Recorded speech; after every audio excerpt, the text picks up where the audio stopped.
Muy bien. Hoy vamos a hablar un poquito en este contexto de las neurodivergencias sobre la metodología Montessori. Posiblemente para muchos de ustedes lo que podamos decir, lo que yo pueda decir sobre el método no es nuevo, pero vamos a verlo un poco en este contexto de las neurodivergencias, porque parecería ser que la metodología Montessori resulta muy adecuada. Y cuando hablamos de neurodivergencias, vamos a ver un poquito una definición. Si ustedes buscan la definición de neurodivergencia en la RAE, no la van a encontrar, porque es un neologismo. Es un término que no pertenece al ámbito de la medicina, sino que más bien pertenece al ámbito de la sociología y que aparece allá por la década del 90 y se le suele adjudicar en casi toda la bibliografía a Judy Singer, ¿no? Una socióloga que ella misma ve que tiene una neurodivergencia, ¿no? Tiene un trastorno que le ha dificultado en su recorrido académico la integración y entonces acuña este término de neurodivergencias para hablar de todas aquellas capacidades que no se ajustan al modelo tradicional de entender cómo procesa un niño los conocimientos en su proceso de aprendizaje. Entonces, acá van a encontrar, si ustedes investigan un poco, que hay dos términos que se suelen usar y que abarcan aspectos sutilmente diferentes. Y uno es el de neurodivergencia y otro es el de neurodiversidad. De neurodivergencia se suele adjudicar más bien a patrones conductuales, patrones de las funciones cognitivas, y neurodiversidad a todas las diferencias que se puedan encontrar, ya sea en capacidades emocionales, sensoriales, cognitivas, motoras y demás.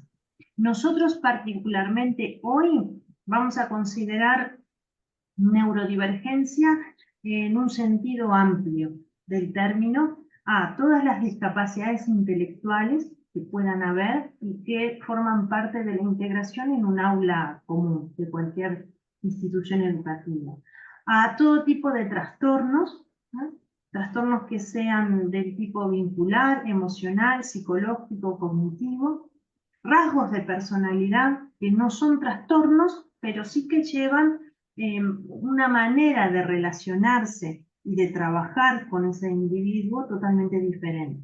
Por ejemplo, dentro de los rasgos de personalidad, uno que podríamos citar es el oposicionista desafiante, ¿no? Es un rasgo de personalidad que no se considera un trastorno, tampoco se considera una patología desde el punto de vista médico, pero sí que es un rasgo de personalidad que suele generar situaciones bastante complejas en el relacionamiento entre los pares y con los adultos, principalmente con las figuras de autoridad. O sea que en un aula ese rasgo de personalidad va a tender a tener conflictos más que nada con la figura de la maestra, del docente que está a cargo.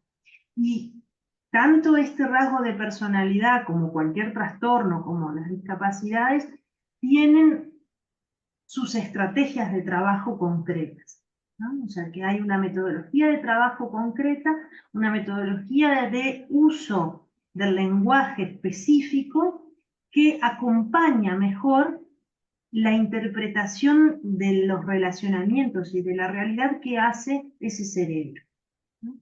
Otro rasgo de personalidad que también podríamos considerar y que no es un trastorno es el de las personas que son altamente sensibles, ¿no? Y ese rasgo de personalidad es bastante curioso porque cuando se dice que tiene rasgo de personalidad altamente sensible, uno suele tender a pensar que estamos hablando de seres humanos que emocionalmente son sensibles frente a lo que se les dice y demás. Sin embargo, el rasgo de personalidad está asociado a toda la percepción sensorial, o sea que son altamente sensibles a la percepción visual, olfativa, auditiva, táctil, y eso se manifiesta, por ejemplo, en la primera infancia con niños a quienes les cuesta integrarse en actividades donde tienen que manipular. O por ejemplo, donde hay mucha luz, o la temperatura del salón, o niños que a veces no quieren sentarse en determinados lugares y aparentemente no hay una explicación de por qué, ¿no? Uno no percibe nada, pero ese cerebro codifica la información que recibe de otra manera. O niños que, por ejemplo, se los ve muy solitarios en los patios, ¿no? Generalmente para un rasgo de personalidad de alta sensibilidad, el patio puede ser lo peor que le puede pasar, porque la cantidad de estímulos que percibe con todos los sentidos es tal que su cerebro colapsa. Y lo mismo le pasa en un aula. Entonces, eso lleva un trabajo de aula particular, que no quiere decir que hagamos excepciones con ese estudiante, pero sí que a veces la manera de organizar el aula, la manera de plantear el trabajo, puede ser sutilmente diferente y sin embargo hacer una enorme diferencia en el proceso educativo de esa persona. Otra neurodivergencia que vamos a considerar son las altas capacidades, que generalmente no se suelen tener en cuenta cuando se habla de neurodivergencia, ¿no? Porque siempre atendemos aquellas capacidades que entendemos que están por debajo de la línea que asumimos socialmente como normal, ¿no? Hay como un acuerdo tácito sin definición de qué es ser normal, y cuando encontramos algunos patrones que no coinciden con ese consenso que la sociedad establece sin mucha definición teórica ni nada, lo atendemos. Pero las altas capacidades también son una neurodivergencia bien particular que parecería no tener, por lo menos en el sistema educativo uruguayo, mucho lugar, ¿no? Y son niños que, más allá de que en algunas áreas tienen una capacidad que sobresale con respecto a la media, ¿no? O sea, tienen genialidad en algunas áreas, son niños que viven ese proceso educativo en solitario, igual que un niño que tiene TEA, que tiene déficit atencional, o sea, la incapacidad de vincularse y la incapacidad de sentir que pertenecen a un lugar les genera exactamente el mismo sufrimiento, más allá que en algún área sus capacidades sobresalgan de manera excepcional. Entonces, ¿por qué podemos decir que la metodología Montessori es adecuada para cualquiera de estos rasgos de personalidad, o de trastornos, o de discapacidades, o de altas capacidades? Bueno, podríamos empezar un análisis de esta adecuación del método considerando varios aspectos. Por ejemplo, si lo miramos desde el rol del adulto, ¿no? El rol del docente, ¿no? Un concepto bastante común dentro del método Montessori, bastante emblemático del método, es el de adulto preparado. Pero cuando estamos en este contexto, ¿qué significa esa definición de adulto preparado que da María Montessori? Bueno, acá recae la importancia en la que insiste María Montessori de la preparación del adulto. Una preparación que, si miramos un poco este contexto, recae principalmente en la preparación profesional. O sea, no vamos a pretender que el docente sea experto en todas las neurodivergencias que hay, sobre todo porque es un campo bastante nuevo dentro de los estudios, pero sí que tenga un mínimo conocimiento de los indicadores que son característicos de determinados rasgos o de determinados trastornos, y que tenga un mínimo conocimiento de las estrategias de trabajo, por lo menos para el vínculo, para lo que es el vincularse, para cada uno de esos trastornos, discapacidades y rasgos de personalidad. Entonces es un adulto que tiene que estar actualizándose y familiarizándose con esto, y que tiene que reflexionar constantemente sobre su propia práctica educativa.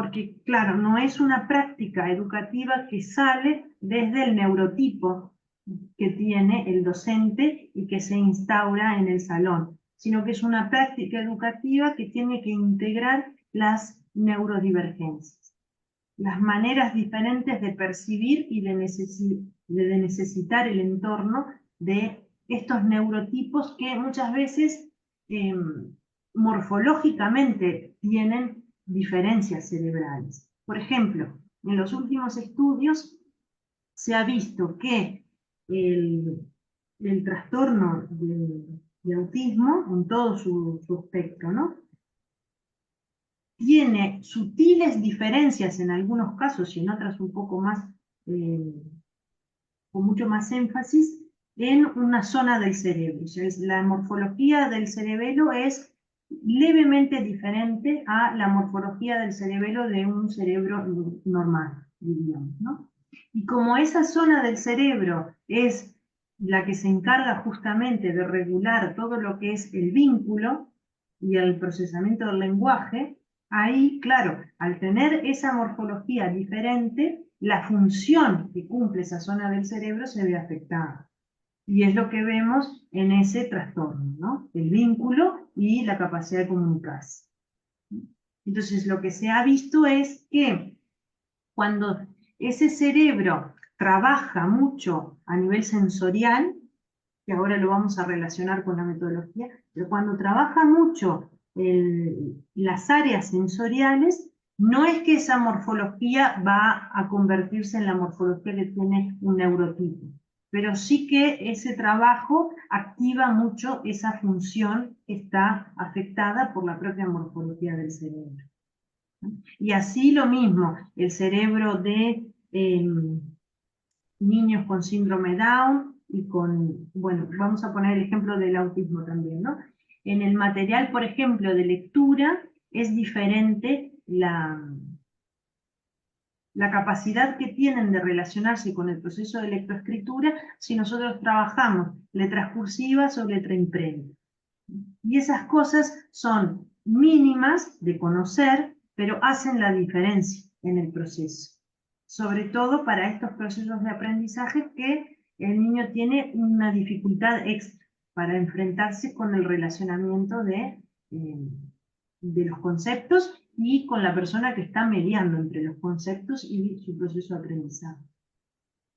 Entonces, el adulto preparado acá, en este contexto, vamos a dejarlo en su preparación, ¿no? Su preparación profesional y su capacidad de reflexionar permanentemente con su práctica educativa. No tanto de cuestionarse si lo hago bien o mal, sino de cuestionarse si estoy incluyendo todas las necesidades que tienen mis estudiantes o no. Porque tengo que aprender a pensar desde las neurodivergencias y no desde el neurotipo. Otra herramienta que tiene por antonomasia el método Montessori es la observación. La observación que es una observación científica, así lo plantea el método, ¿no? Es la principal herramienta pedagógica. Entonces, esta observación siempre está mediada por el conocimiento que tiene el adulto preparado formado en Montessori, ¿no? Porque ahora estamos contextualizando trabajar las neurodivergencias con el método. Y el adulto que está formado en Montessori tiene muy claro el proceso de desarrollo de un ser humano, desde que nace hasta, bueno, si trabajo con primera infancia hasta los 6 años, si trabajo con primaria hasta los 12, si trabajo con adolescentes hasta los 18 y así. Pero tiene muy claro el proceso de desarrollo. Entonces podríamos resumir que se tiene muy claro los hitos de desarrollo por los que más o menos cualquier ser humano tiene que transitar en un arco temporal. Es decir, más o menos sobre el año tiene que empezar a caminar. No caminar de forma perfecta, pero tiene que haber una tendencia a ir hacia eso. Entonces, entre el año y el año y medio, eso se tiene que dar. Entre el año y los 2 años, el habla. Bueno, la aprehensión y así con cualquier hito de desarrollo que consideremos, ¿no? Entonces, la observación del adulto preparado, del docente, está mediado por ese conocimiento. Entonces, es una observación que va mirando si el desarrollo biológico se viene dando o no. Y como conoce cómo trabajar el método, sabe cuándo tiene que intervenir. Porque tiene que intervenir para darle herramientas para que ese ser humano perfeccione más sus habilidades, y acá estamos hablando de habilidades en todos los niveles, ¿no? Habilidades motoras, cognitivas, emocionales, psicológicas, sociales, ¿no?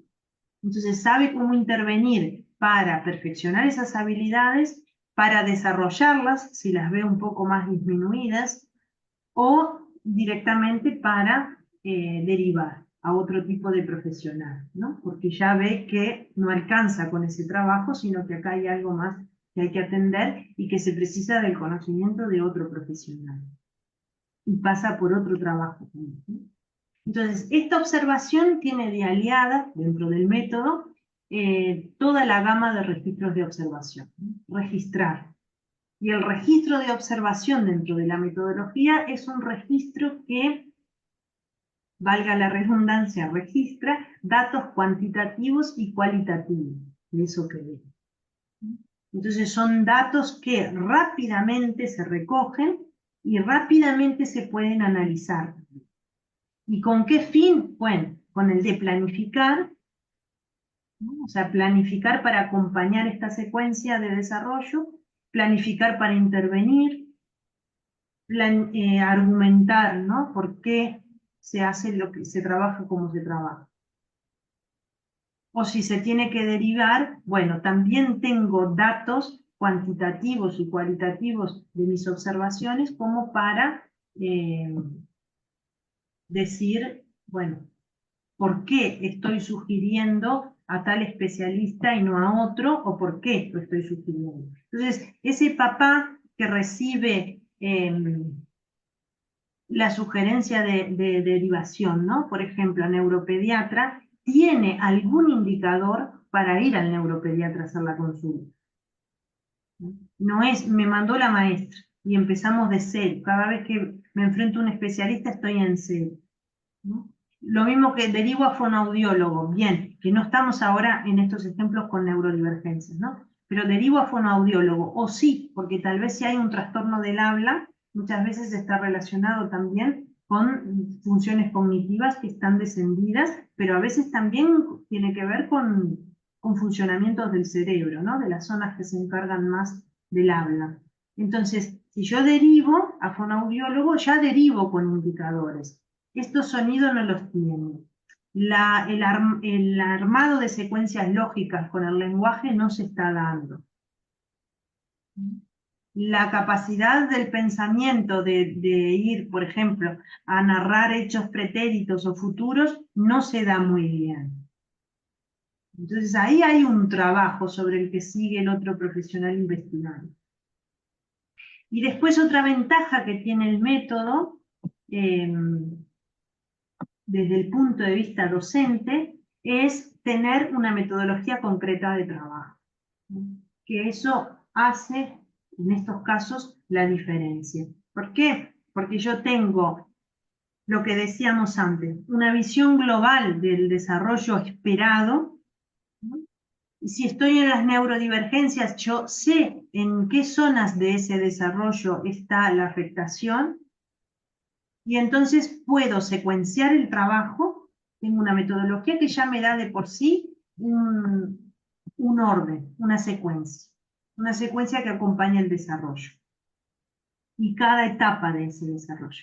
Entonces yo sé que si tengo una neurodivergencia, que por lo tanto tiene descendido uno de esos niveles de desarrollo, sé cómo trabajarla, porque sé las etapas anteriores de trabajo para conquistar el desarrollo esperado para la edad que se tiene.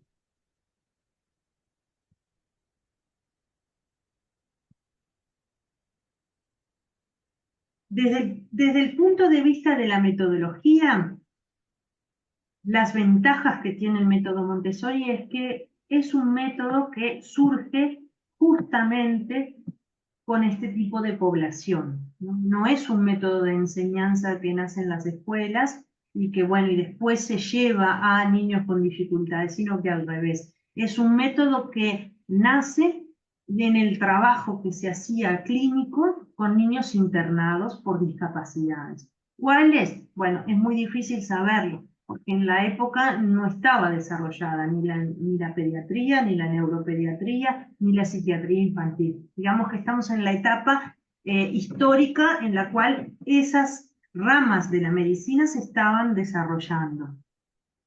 Entonces, médicos como María Montessori se encargaban de intentar rehabilitar o intentar trabajar con esos niños para que lograran los mínimos esperados para la edad que tenían.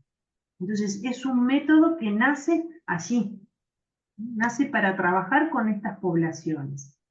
Después, cuando se ven los resultados que se tienen, ahí se decide trasladar a los niños normales, ¿no? A los neurotipos. Porque bueno, si era tan útil con este tipo de niños, por supuesto que lo iba a hacer también con los neurotípicos. Entonces, la metodología tiene de ventaja esto, ¿no? Que ya está probado en estas poblaciones y que ya se sabe que las actividades que propone y los materiales que tiene atienden dificultades del desarrollo. O sea que, por ejemplo, casi todo el material que tiene el método Montessori, muchísimo de ese material, María Montessori lo recoge del material que usaban Itard y Segan para rehabilitar niños con trastornos. Entonces ya el material ya era para eso, ya fue diseñado a partir de la observación de niños con patologías cognitivas, motoras, ¿no? No es un material didáctico que, bueno, estaba pensado para las aulas y a partir del sistema educativo que se lleva a estos niños. No, es todo lo contrario. Otra ventaja que tiene la metodología es que propone un orden espacial y ese espacio se ordena al servicio de las necesidades motoras, cognitivas, emocionales, psicológicas y espirituales de los niños.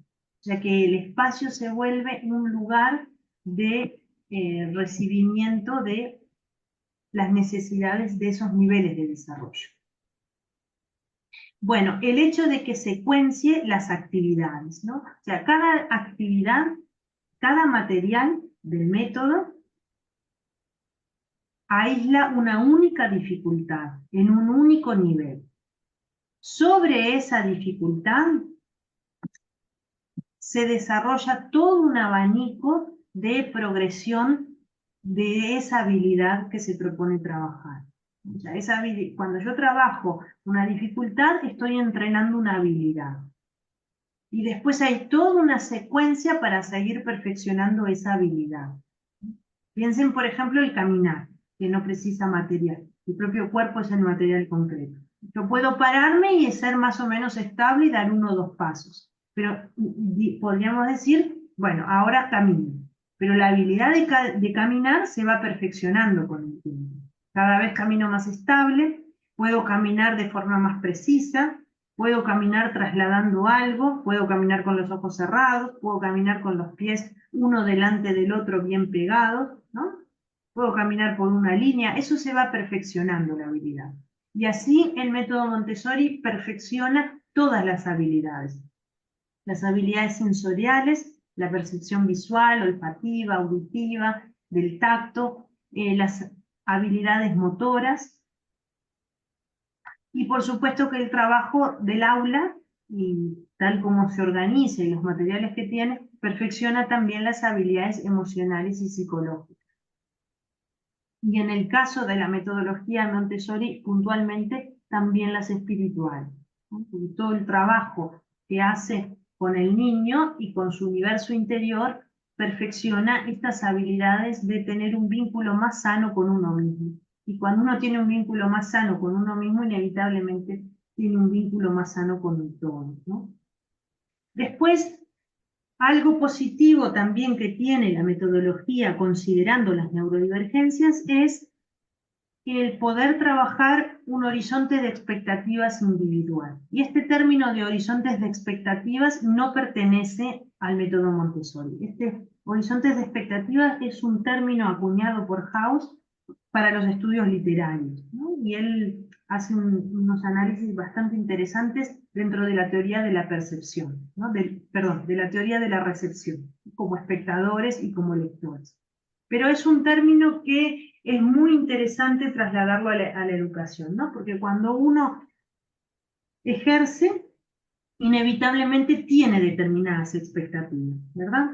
O sea, que su planificación, con su planificación hay determinadas expectativas, ¿no? Y esas expectativas siempre se traducen en expectativas en el interés de los niños y en los resultados que voy a tener. Entonces, cuando se trabaja el método Montessori, una ventaja que proporciona el método por cómo está diseñado es que yo puedo adecuar ese horizonte de expectativas a cada niño. ¿Por qué? Porque como miro el desarrollo, no miro que sepan al final del trabajo lo que yo propuse que supieran con mi actividad, sino que miro el desarrollo de cada niño y conforme esas diferencias puedo adecuar mi horizonte de expectativa, porque estoy viendo en qué lugar está cada uno. Y esto tiene mucho que ver con que el método siempre intenta asegurar el éxito del niño. Y esto de asegurar el éxito del niño no es darle lo fácil, ni dejarlo hacer lo que quiere, ni si le cuesta, bueno, que no lo haga, ni nada de eso. Esto se traduce en que si yo veo que ese niño tiene un desarrollo hasta determinado nivel, lo que le voy a proponer va a estar en relación con ese nivel, pero no le voy a proponer por encima de ese nivel para que desarrolle un poco más, sino que voy hasta el nivel que tiene y cuando lo conquista, o sea, cuando realmente puede ejecutar las actividades de ese nivel sin dificultad, ahí subo el nivel de expectativas y el de trabajo. Y esto se hace para asegurar que el niño en su proceso de aprendizaje vaya construyendo seguridad, confianza y su autoestima.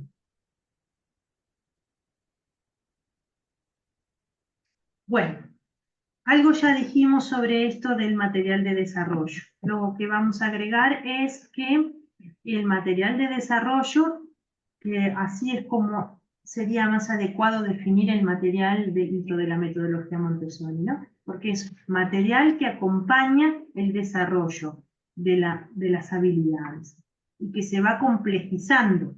¿Quién lo complejiza? El adulto, que va observando cómo va dándose el desarrollo de cada uno de los niños que están en la clase.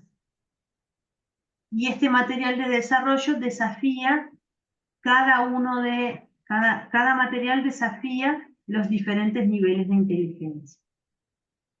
Entonces, claro, con determinadas poblaciones que tienen determinados trastornos o determinados rasgos de personalidad, sé a cuáles materiales van a ser más acorde. ¿Para qué? Para que el niño se involucre en la actividad, tenga una mayor predisposición a trabajar, a predisponerse al trabajo. Otro hecho que es fundamental para las neurodivergencias es que la metodología tenga material concreto. Para cada cosa que se quiere trabajar dentro del método Montessori hay material concreto. Incluso si quiero trabajar la capacidad de hacer silencio, si quiero trabajar la capacidad de concentración, siempre hay material concreto.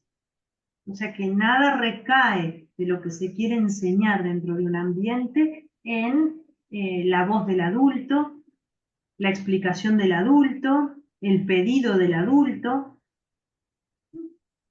o en hábitos que no tiene adquiridos y que, bueno, se recurre al hábito para querer enseñar algo, sino que siempre hay un material concreto. Para trabajar la espera, para trabajar la concentración, siempre hay material concreto. Nombro estos ejemplos como cosas muy abstractas que a veces se hace difícil ver, ¿no? Que pueda haber material concreto para eso. Y otra ventaja que tiene es el hecho de tener toda un área sensorial. El material ya de por sí implica un trabajo sensorial, aunque sea material de lenguaje o de matemáticas, porque el hecho ya de tener que manipularlo, perdón, me da a mí determinada información sensorial, eso es inevitable. Pero más allá de esta manipulación y de este contacto sensorial, el material sensorial específico del área sensorial trabaja los sentidos conocidos, por lo menos, o reconocidos de forma consensuada por la ciencia. Y otro sentido que trabaja muchísimo María Montessori es el sentido estereognóstico. Y el sentido, ahora no me sale receptivo, ahora no me sale el término, pero es el sentido del movimiento también, ¿no? Piensen, por ejemplo, que en 03 se intenta que en los ambientes haya muchísimo material que facilite diferentes balanceos en el mundo. Y eso está estrechamente relacionado con el desarrollo del sistema vestibular que repercute directamente en el aprendizaje de la lectoescritura. ¿No? O sea, algo que se va a dar recién en primaria, a los 6, 7 años de trabajo, pero ya se empieza a trabajar de 0-3. O sea que la base en la que se va a apoyar ese trabajo posterior y que necesita tener desarrollado para poder darse, se trabaja en el momento que se tiene que trabajar, que es de 0-3.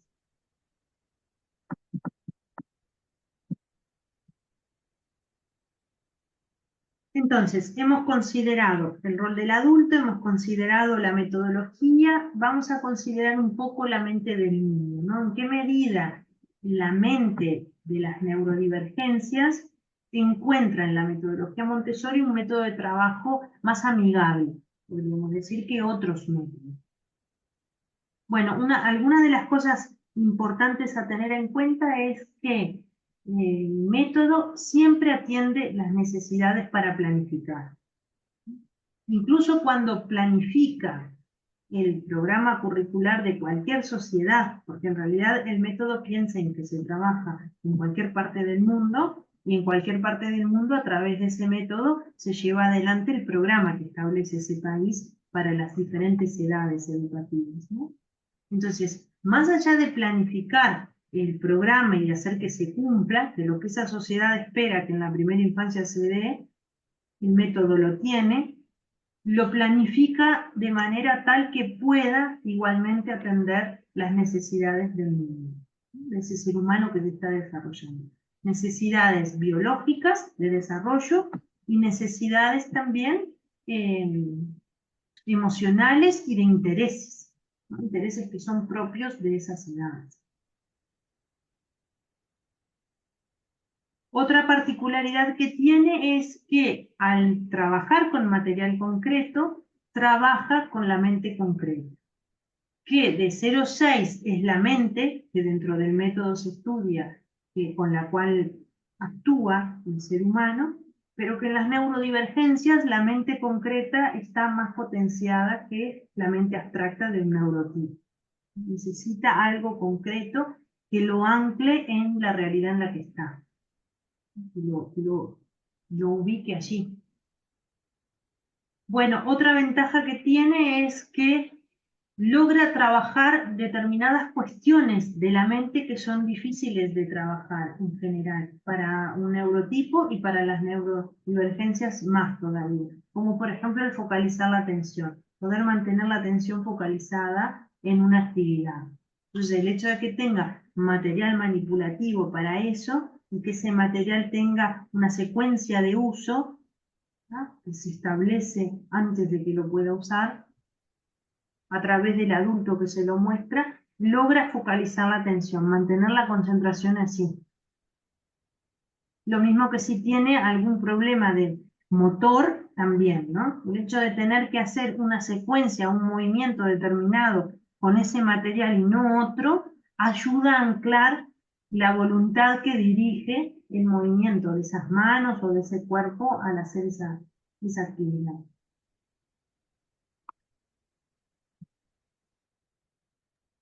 Otra cosa que se trabaja muchísimo es la concentración, ¿no? Y esta concentración también se ve facilitada por la capacidad de manipular que tiene el niño, la capacidad de elegir dentro del ambiente aquellas actividades que resuenen más con sus intereses, y también esta concentración tiene que ver con la capacidad de reaccionar, por ejemplo, frente al error. Cuando se equivoca, poder corregirse y seguir, darse cuenta que se equivocó y seguir. Sostener ciclos de trabajo también. Es algo que a veces en las neurodivergencias es un poco más difícil de que se dé, cuando la actividad no está, bueno, no está planificada acorde, ¿no? La posibilidad que genera el método también de que haya movimiento, que se puedan mover, que se dé el movimiento, que en algunas neurodivergencias la necesidad de moverse es fundamental, porque el cerebro logra comprender y concentrarse si se está moviendo. Entonces, el hecho de que el movimiento esté muy regulado dentro del ambiente facilita mucho bueno, satisfacer esa necesidad. Bueno, lo que decíamos antes, ¿no? Planificar siempre para asegurar el éxito. Asegurar que lo que propongo lo va a lograr. Porque está acorde al desarrollo, está acorde a los intereses, está acorde a sus rasgos particulares. Eso va trabajando una autoestima en el niño que, claro, lo fortalece frente a esa diferencia que socialmente percibe con respecto al mundo. También le facilita la autorregulación. Piensen, por ejemplo, que el hecho de que el material esté en el aula, por ejemplo, pensemos en un caso de TEA, ¿no?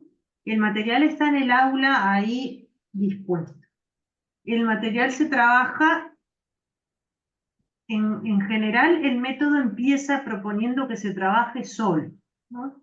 Por supuesto que la escuela se puede trabajar en grupos y se puede trabajar con toda la clase, y hay presentaciones individuales, en pequeños grupos y de todo el grupo. Pero quedémonos con la parte de las presentaciones individuales y del trabajo individual. Para un niño con TEA, ¿no?, esa capacidad de trabajar y ese formato de aula ya supone un alivio, ¿verdad? Porque el único vínculo que va a tener, con el que va a tener que lidiar es con el material y con el adulto. Pero el adulto, ¿cómo se relaciona con respecto al material y a ese ser humano que tiene delante para enseñarle? No se relaciona con el formato tradicional, de que le explica algo que el otro tiene que escuchar y ser receptivo a eso para después ejecutar, sino que el adulto le muestra, agarra el material y lo manipula él mismo. No tiene por qué haber explicación mediante ni palabra alguna. Entonces, sigamos en el caso con TEA. Que el niño pueda ver un adulto que agarra un material, lo manipula, con las pausas suficientes como para que pueda procesar cuál es la secuencia, cuáles son los pasos y lo que tiene que hacer. Y después se lo da para que lo haga, genera mucho más alivio que el hecho de tener que estar escuchando una explicación, aunque sea mínima, para hacer algo. Y el hecho de que esté ahí con el material, tenga la secuencia de base para manipularlo, también da otra tranquilidad y otra relajación a ese cerebro. Y como después el material tiene su propio control de error, todos los materiales Montessori tienen su propio control de error, que hace que sea totalmente prescindible que el adulto venga a ver si lo hizo bien o no, o corrija, o diga, no, mira, acá no, volvé para atrás, esto hacelo de nuevo, sino que el material, al ser manipulativo, permite eso justamente, puede darse cuenta solo de lo que no está saliendo. Y solo puede ir hacia atrás y solo puede volver a hacerlo y demás. O sea que ahí es muy visible las ventajas que tiene la manera de trabajar, ¿no? Bueno, y esto, ¿no? Permitirle ese ciclo de trabajo fomenta el ejercicio de la voluntad, ¿no? Poder sostenerla esa actividad.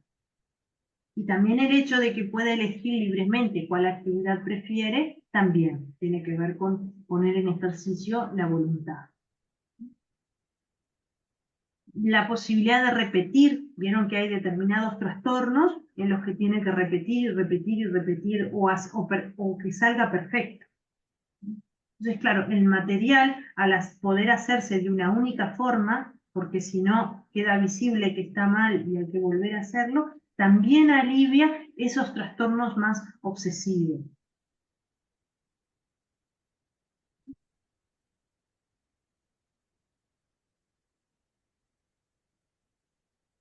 Bueno, y estas dinámicas de clase, acompañadas, por supuesto, del trabajo inevitable del adulto, del uso del lenguaje del adulto, de las estrategias que plantea el adulto en cómo desde el lenguaje dice las actividades, las explica, se relaciona con el error y demás, generan una clase, una cultura de clase, donde las diferencias van quedando a un lado, ¿no? O sea que digamos que no hay juicio de valor sobre las diferencias, sino que así es cada uno y no está ni bien ni mal, sino que así es cada uno, así nos conocemos y así nos complementamos también, ¿no? Y acá empieza algo muy bonito que tiene el método y es esto, ¿no? La capacidad de convertir esas debilidades individuales en las principales fortalezas, porque justamente en esas debilidades es donde nosotros podemos complementarnos con otros. Y siempre esa relación social, esa cohesión social en este nivel, ¿no? Esa cohesión social de la que hablaba María Montessori, siempre es mucho más beneficiosa y tiene mucha más fortaleza de cualquier cosa que podamos hacer solo, por el tipo de animales que somos, ¿no? Somos una especie de animal de manada. Precisamos de la manada para ser fuertes, ¿no? El ser humano pasó a la cabeza de la cadena alimenticia y se colocó en el lugar que hoy estamos con respecto al resto de los animales y de conquista del mundo, cuando se pudo unir con otros y empezar a cazar juntos. Porque era imposible de otra manera. No tenemos ninguna condición animal que nos haga depredadores. No corremos rápido, no tenemos dentadura que pueda matar a nadie, no tenemos garras, o sea, somos animales sumamente frágiles. Pero dejó de ser una presa fácil para cualquier otro animal cuando pudo empezar a coordinar con otros la caza, ¿no? Y ahí empezó todo un desarrollo que fue, bueno, lo que conocemos hoy, ¿no? Entonces, estas dinámicas de trabajo generan cierto sosiego también, ¿no? Que relajan y que propician mucho más la mente hacia el aprendizaje. Y ni que hablar de todo el trabajo que hay en la confianza y en la seguridad, principalmente importante en este tipo de personalidades.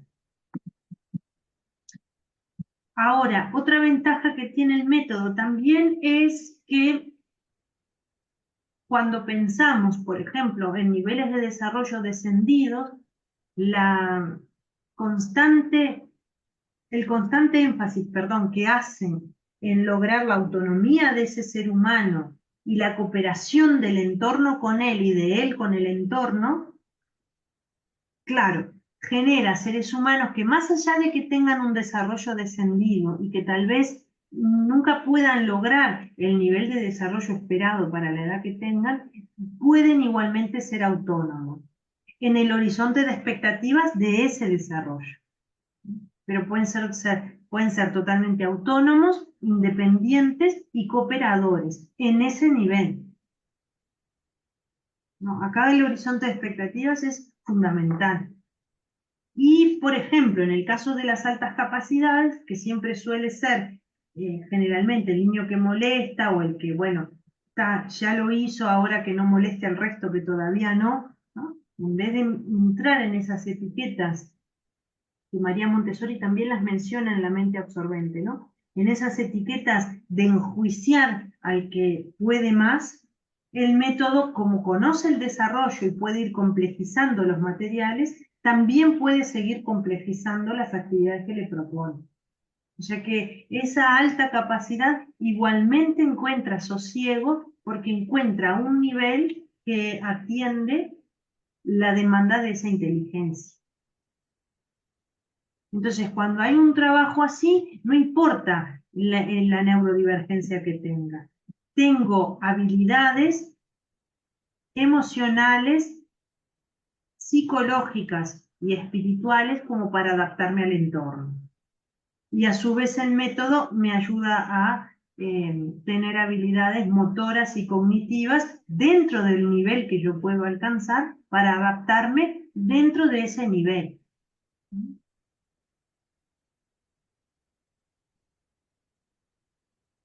Muy bien, vamos a ver preguntas que tengan, que quieran hacer. Hola, buenas tardes. ¿Qué tal?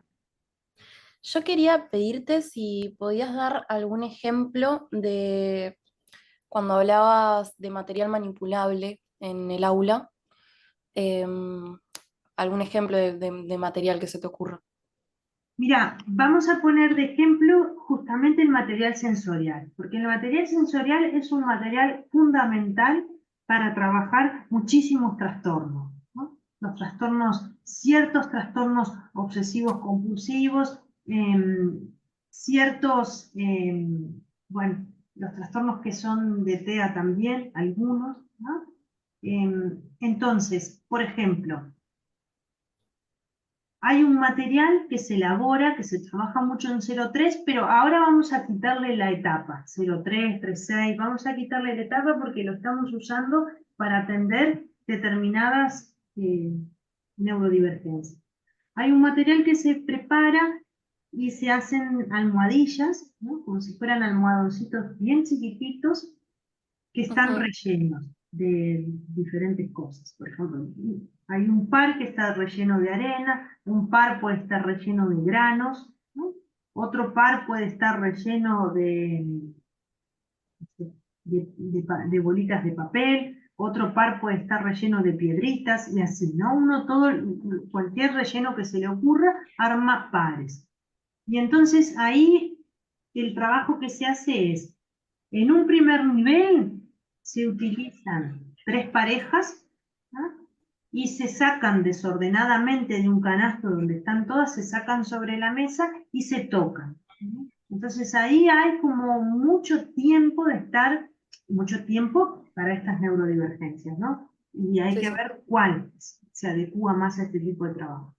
Entonces hay mucho tiempo frotando esa almohadilla entre los dedos para percibir forma, qué tan sólido es, el peso. ¿Ah? O sea, ahí hay un montón de información a nivel sensorial que se empieza a extraer de forma inductiva y que mantiene la concentración en el trabajo, pero al mismo tiempo va desarrollando una capacidad de abstracción y una capacidad también de abstraer información y organizarla. ¿Por qué? Porque después que se percibieron todas estas almohadillas, dijimos que íbamos a tomar 3 pares, o sea que tengo 6, lo que tengo que hacer es emparejarlas. Toda esa información que yo inductivamente saqué a través del tacto, ahora tengo que ponerla en pares. Ok, Entonces, ahí se ok. trabaja la memoria, por ejemplo, también.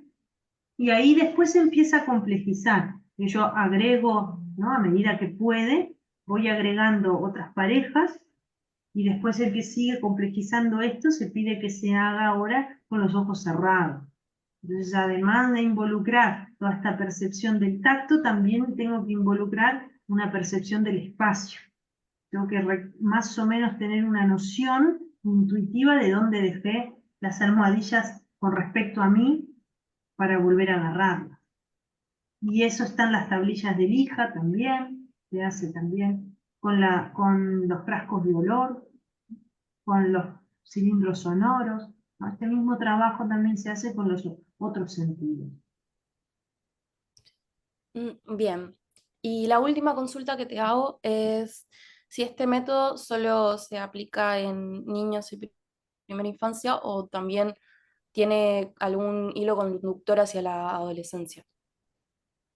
Mira, antes de contestarte eso te pregunto, ¿la primera pregunta quedó contestada o no? ¿O sigue la Sí, duda? sí, sí. Ah, Sí, quedó. Gracias. el método María Montessori lo plantea, lo desarrolla, primero que nada para la primera infancia. Dentro de la primera infancia, primeramente ella estudia la etapa 3-6. Esa es la que verdaderamente desarrolla más. Después desarrolla 0-3 y después primaria.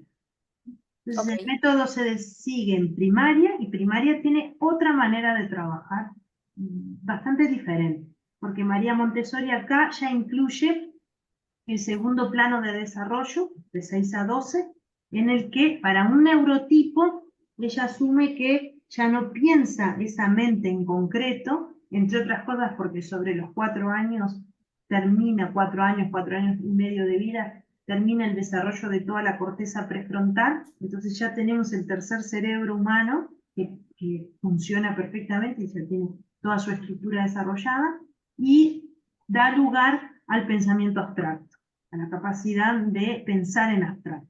Entonces ahí hay como una metodología de trabajo que atiende eso. Y después esto lo sigue y también lo proyecta en la metodología para adolescentes, ¿no? Para toda secundaria. Entonces ahí el proyecto de secundaria que tiene el método es muy bonito, porque para su época ella lo piensa como una escuela en el campo, ¿no?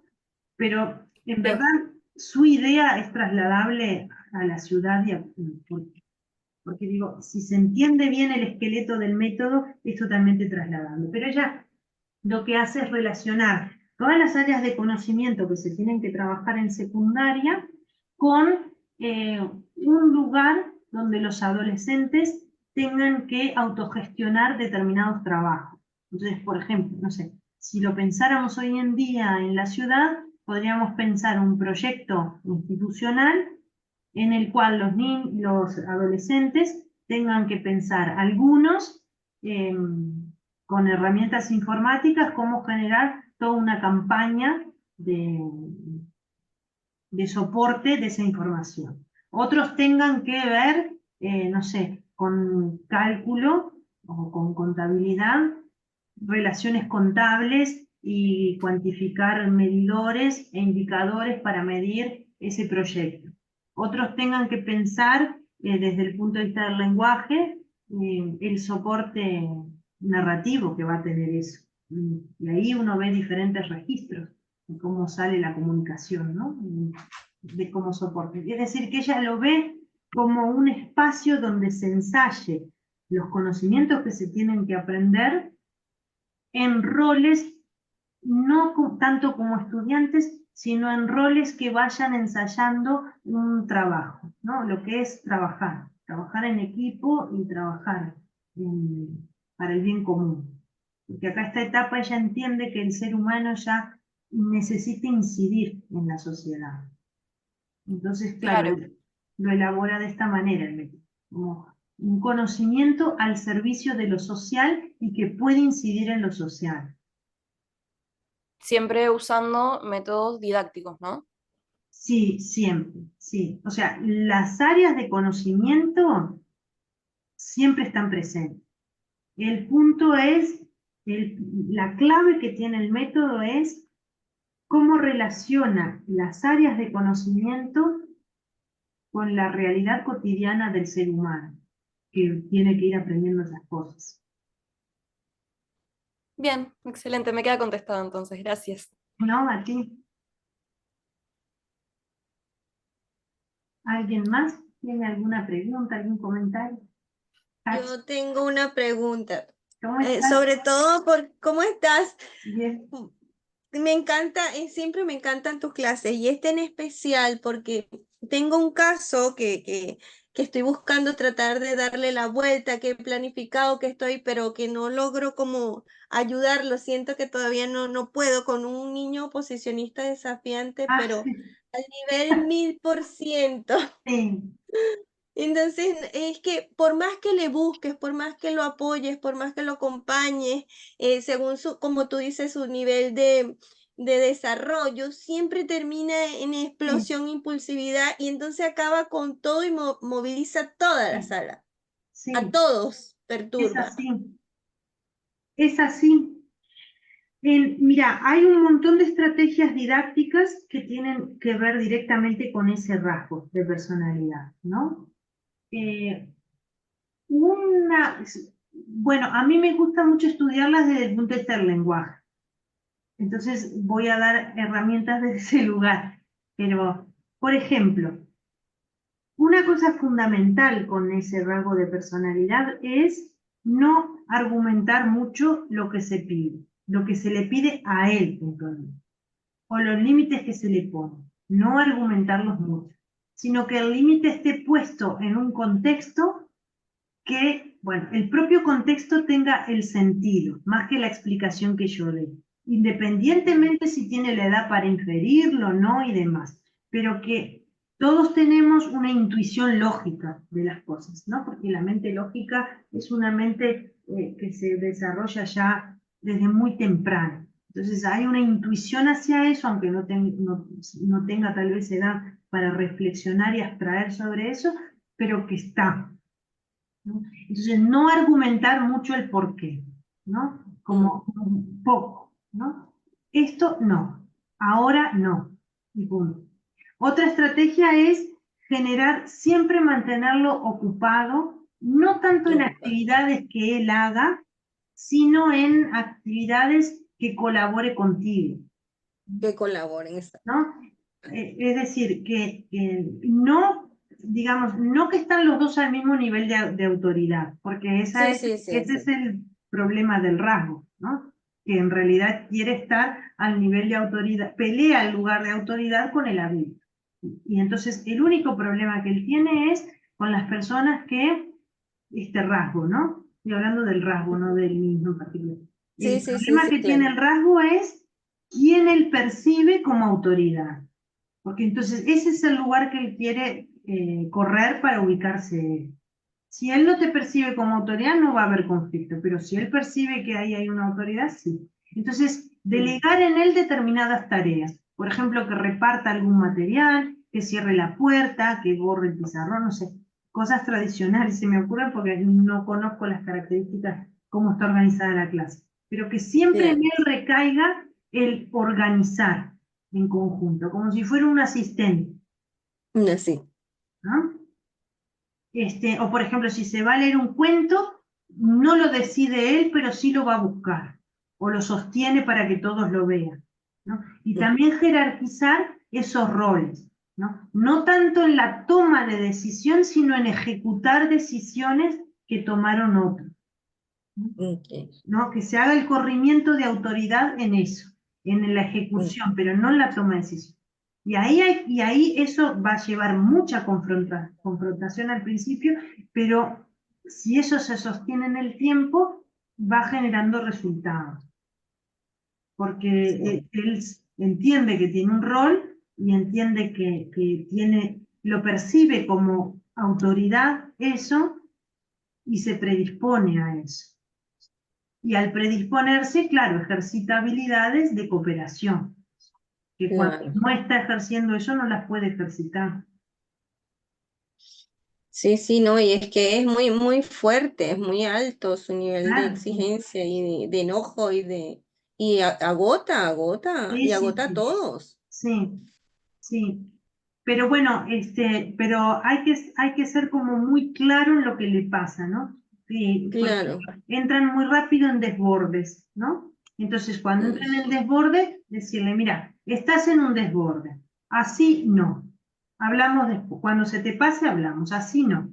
Porque no, él generalmente, te dice, estoy nervioso. sí, generalmente ese desborde lo aprovechan para envolver al otro y ya el otro pierde como su noción de autoridad y no sabe ni por qué está ahí, ni qué día de la semana es, Sí, sí, ni cómo se llama, y entonces ya todo es un entrevero, en el cual uno al final sigue la locura del otro para ver si se calma. Pero ahí esa es una lectura de sumisión por parte de la autoridad, la lectura que sí. hace este rasgo de personalidad.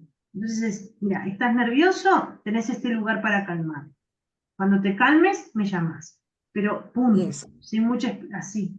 Aunque uno lo viva con mucha dureza, mucha frialdad y demás, pero es lo que precisa esta neurodivergencia. Porque la decodificación que hace de otra manera de relacionarse no es la que hace un neurotipo. Entonces, Claro, sí, no. uno entra a hablar en el código de esa neurodivergencia o va a haber siempre conflicto. Claro. Lo Sí, sí. mismo, otra ventaja que tiene, por ejemplo, el método Montessori para el déficit atencional, ¿no? El hecho de que todo esté siempre ordenado en el mismo lugar, que haya un código de color para saber qué va con qué, dónde va qué.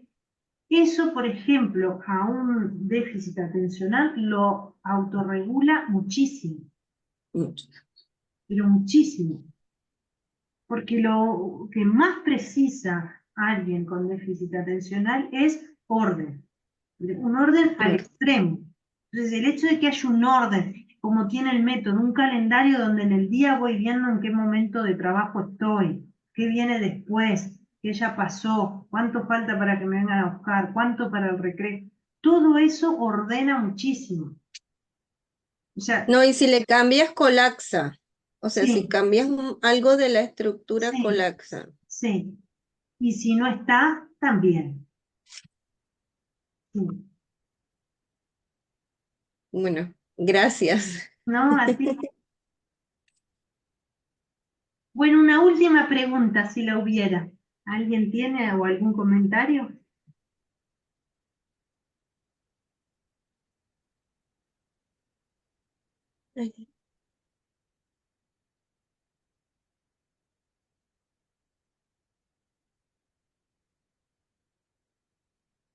¿Se pudo ver más o menos la relación entre las neurodivergencias y lo que tiene el método ya en sí mismo que facilitaría mucho el trabajo con ellas? Sí. La verdad